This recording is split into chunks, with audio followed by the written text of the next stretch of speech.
Yep. How the Grinch Stole Christmas, by Dr. Seuss. Every who down in who be like Christmas a lot, but the Grinch who lived just north of Whoville did not. The Grinch hated Christmas the whole Christmas season.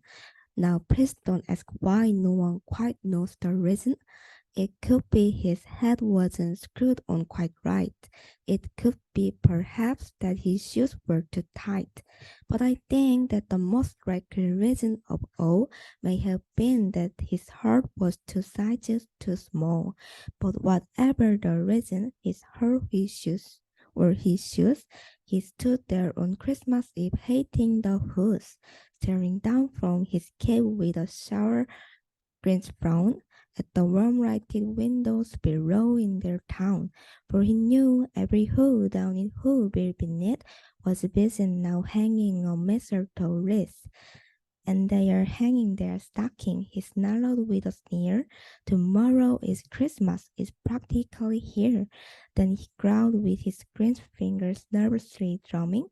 I must find a way to stop Christmas from coming, for tomorrow he knew all the Who girls and boys would wake bright and early, they'd rush for their toys, and then all the noise, noise.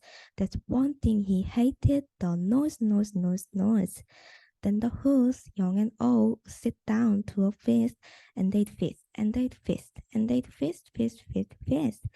They would feast on who pudding and rare who roasted beef, which was something the Grinch couldn't stand in the rest.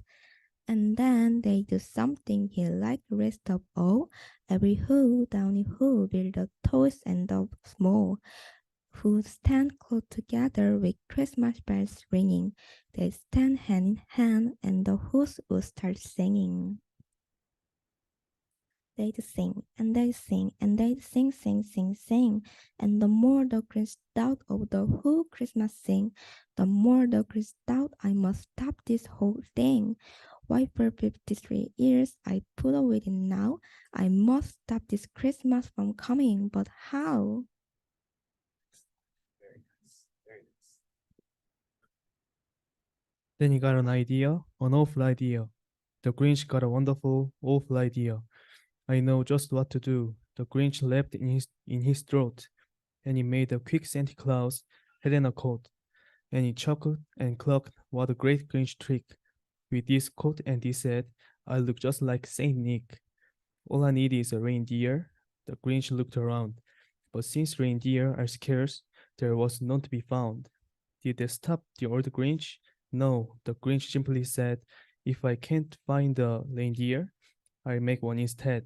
So he called his dog Max. Then he took some red thread and he tied a big horn on top of his head.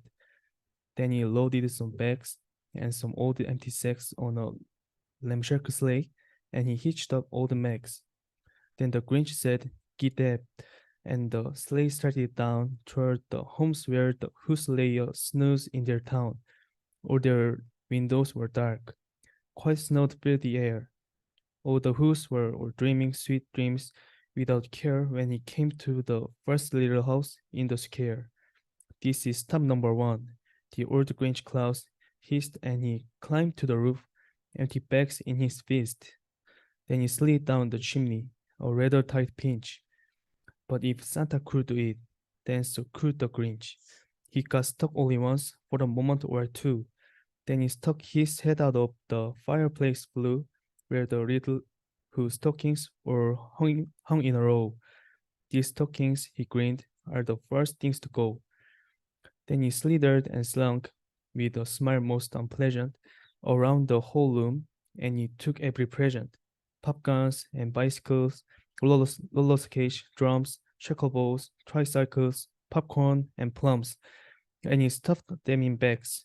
Then the Grinch very nimbly stuffed all the bags, one by one, up the chimney. Very nice.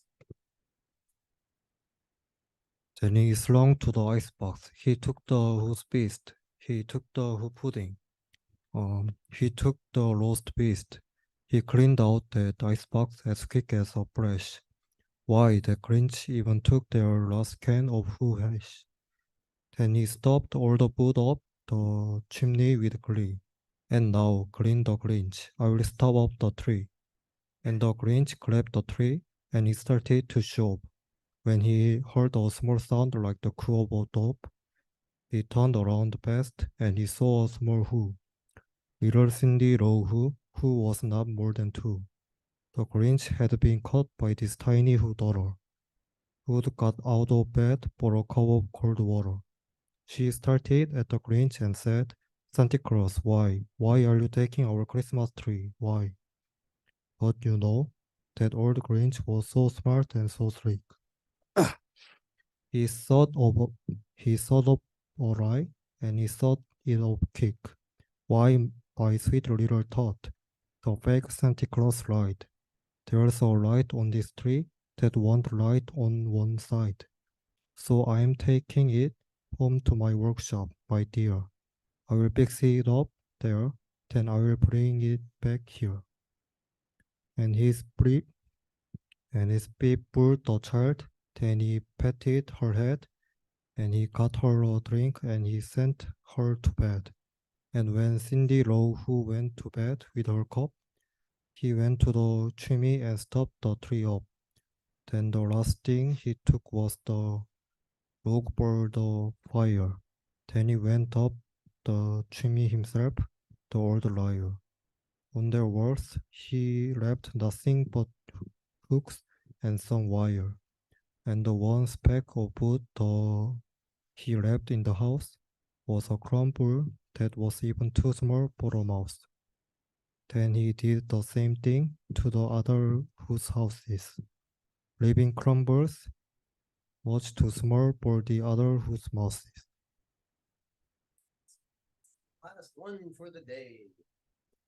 It was quarter past down, or the who's still abed, or the who's still a snow, when he picked up his sled, picked it up with their present, the ribbons, the wrappings, the tags, and the tinsel, the trimmings, the trappings. 3,000 feet up the side of Mount Crumpet, he rode with his load to the tip-top to dump it. Pooh-pooh, to the who's he was grinchily humming. They are finding out now that no Christmas is coming. They are just waking up. I know just what they'll do. Their mouths will hang open a minute or two. Then the who's down in Whoville will all cry boo-hoo. That's a noise, grinned the Grinch, that I simply must hear. So he paused, and the Grinch put a hand to his ear, and he did hear a sound rising over the snow. It started in low, then it started to grow. But the sound wasn't sad. Why, this sound sounded merry. It couldn't be so, but it was merry, very. He stared down at Whoville. The Grinch popped his eyes, then he shook. What he saw was a shocking surprise. Every Who down in Whoville, the tall and the small, was singing, without any pretense at all.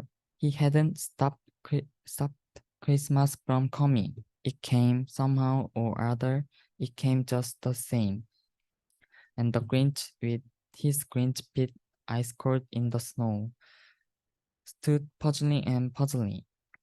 How could it be so? It came without ribbons, it came without tags, it came without packets, boxes, or bags. And he puzzled 3 hours, till his puzzler was sore. Then the Grinch thought of something he hadn't before. Maybe Christmas, he thought, doesn't come from a store. Maybe Christmas, perhaps, means a little bit more. And what happened then? Where in Whoville they say that the Grinch's small heart grew 3 sizes that day, and the minute his heart didn't feel quite so tight, he whizzed with his load through the bright morning light, and he brought back the toys and the food for the feast, and he himself, the Grinch, carved the roast beast.